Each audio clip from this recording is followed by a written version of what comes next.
Salut à tous et bienvenue sur la chaîne.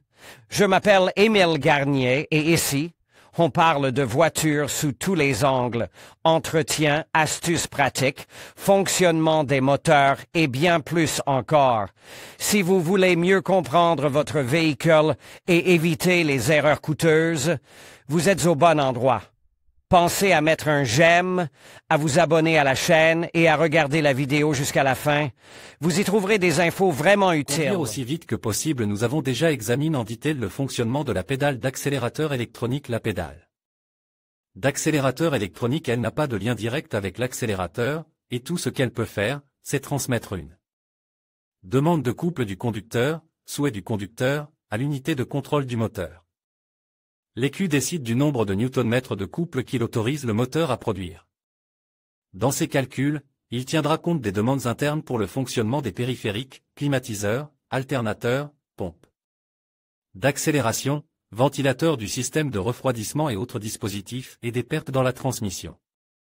En même temps, il s'interrogera sur les mécanismes de sécurité. N'aurons-nous pas, par exemple, une détonation avec le couple demande par le conducteur, ou la température des gaz d'échappement n'augmentera-t-elle pas trop? Le moteur ne va-t-il pas surchauffer? Les limiteurs de la transmission automatique ne limitent-ils pas ce type de couple? Et ce n'est pas tout, car le calculateur commence alors à consulter les assistants électroniques. Les roues ne patinent-elles pas? Un système anti-collision ne dit-il pas qu'il y a un obstacle devant?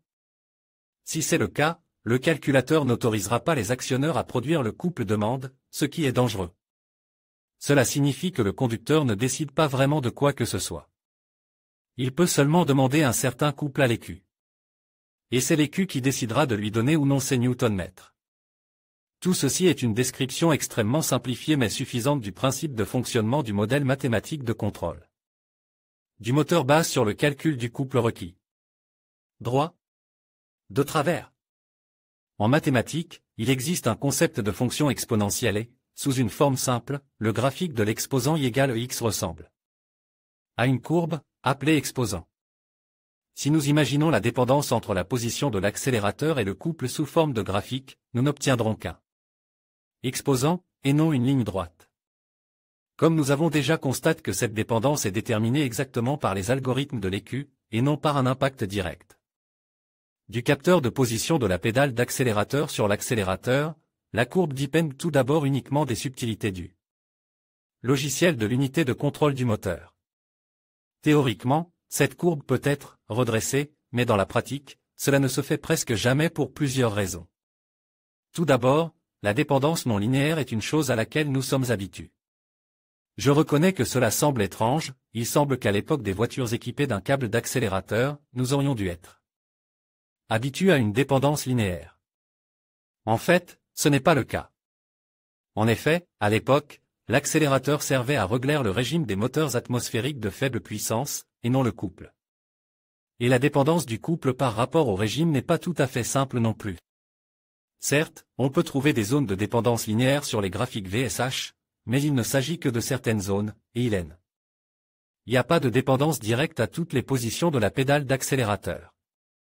De plus, avec la pédale d'accélérateur électronique, nous réglons, ou plutôt demandons, le couple, et non le nombre de tours, ce qui fait une grande différence. Deuxièmement, il n'est pas toujours pratique de conduire avec une dépendance directe.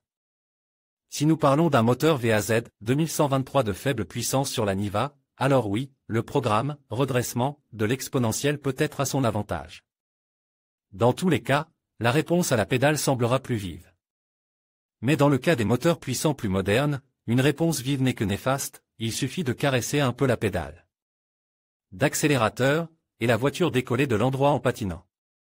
Pour éviter cela, la dépendance est réglée de manière à ce que la réponse ne soit pas trop vive au début du coup de pédale. Cela permet de doser plus précisément l'accélération à basse vitesse, car il est très difficile de conduire une voiture au caractère explosif, quelque part dans une cour exiguë ou un parking encombre. D'ailleurs, certaines voitures chinoises pêchent souvent par cet inconvénient, et les conducteurs accusent parfois les réglages de la transmission automatique d'être à l'origine du caractère nerveux de la voiture. En règle générale, il s'agit d'une boîte robotisée qui, en présence d'un couple suffisant, commence immédiatement à passer les rapports supérieur afin d'économiser du carburant. Cela rend le comportement de la voiture encore plus nerveux. Et troisièmement, qu'en est-il du pick-up? En fait, lors d'un dépassement à grande vitesse, ce n'est pas seulement le travail du moteur sur l'étagère du couple maximum qui aide, mais aussi l'effet même de l'accélération, que le conducteur ressent lorsqu'il appuie sur la pédale à plus de 70%.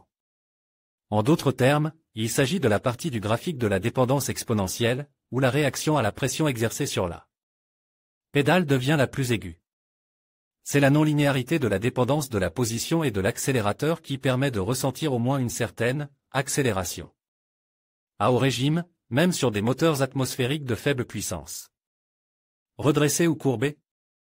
D'une manière générale, le chip tuning des moteurs non gonflent à faible volume est pratiquement inutile sans correction de la dépendance du couple par rapport à la position de la pédale d'accélérateur. Le gain de puissance de ces moteurs est généralement insignifiant, pas plus de 5 à 7%, ce qui ne donne pas l'impression d'un gain de puissance, en général. Les moteurs qui, dès l'usine, ont des puissances différentes avec le même fer, constituent une exception. Par exemple, les moteurs 1,6 MPI de la série et à 211 d'une puissance de 90 et 110 chevaux, ils ne diffèrent que par le firmware, et un simple chip tuning peut faire d'un moteur de 90 chevaux un moteur de 110 chevaux. Dans d'autres cas, il n'y a pas de résultat aussi visible, c'est pourquoi on utilise l'astuce du redressement de la dépendance exponentielle. C'est également une astuce qui est parfois utilisée, éliminateur gratuit, les catalyseurs qui vous promettent une augmentation de puissance en échange de votre catalyseur. En fait, il n'y a généralement pas d'augmentation, mais la réponse à la pédale d'accélérateur en début de course devient vraiment perceptible. Cependant, leur microprogramme pose bien d'autres questions, en règle générale, ils sont très rarement réalisés avec compétence. Le redressement de l'exposant un très bon moyen de remonter le moral de la voiture, surtout s'il s'agit de la même Niva. Les moteurs VAZ n'ont pas un grand potentiel pour le chip tuning, mais pour leur donner de la vivacité, une dépendance plus directe de l'accélérateur et du couple peut être envisagée. Et les préparateurs honnêtes avertissent généralement tout de suite, nous ne pouvons pas mettre un troupeau de chevaux dans des cylindres. Mais il existe un moyen d'améliorer la réaction à l'appui sur la pédale. Il n'est pas nécessaire de refuser, il n'y a rien de répréhensible à cela. Un seul detail doit être pris en compte, après cette procédure, le pick-up n'est plus aussi perceptible. Lors d'un dépassement, cela peut causer un certain inconfort, le conducteur appuie sur l'accélérateur et s'attend à ce que la voiture tire maintenant. Mais ce n'est pas le cas, car dès le début de la course de la pédale, la voiture essaie de faire tout ce qu'elle peut. Et malheureusement, elle ne peut pas faire grand-chose. Et ce qui mériterait d'être corrigé, ce sont certaines voitures chinoises. Nous vous avons déjà dit que les ingénieurs de l'empire du milieu ont tendance à négliger la qualité de la mise au point des logiciels. C'est pourquoi tout ne fonctionne pas parfaitement dans leur voiture. Le comportement inadéquat des chinoises, à la moindre pression sur la pédale d'accélérateur est l'un de ces cas. Pour une raison ou une autre, leurs développeurs de logiciels ont pris le contre-pied et rendent souvent la dépendance beaucoup plus directe que nécessaire. Oui, c'est probablement utile pour les ventes, vous pouvez vous asseoir chez un concessionnaire pour tester une voiture avec un moteur d'1,5 litre, appuyer sur l'accélérateur et être ravi par la dynamique de la furie. C'est spectaculaire. Mais c'est très inconfortable dans la vie réelle, et c'est pourquoi le service d'ajustement de la réponse de l'accélérateur des voitures chinoises gagne lentement en popularité. En conclusion, la réponse de la pédale d'accélérateur sur une piste tortueuse est un défi complexe, influencé par de nombreux facteurs, tels que la mécanique du véhicule, les conditions de la route et les compétences du conducteur. Bien que les avancées technologiques aient permis d'améliorer la réactivité et la précision, il reste des limites inhérentes à la physique et à la dynamique des véhicules. Comprendre ces nuances est essentiel pour optimiser la performance et la sécurité sur des parcours sinueux. En fin de compte, la maîtrise de la conduite sur ces routes exige une combinaison de techniques, d'expérience et d'adaptabilité.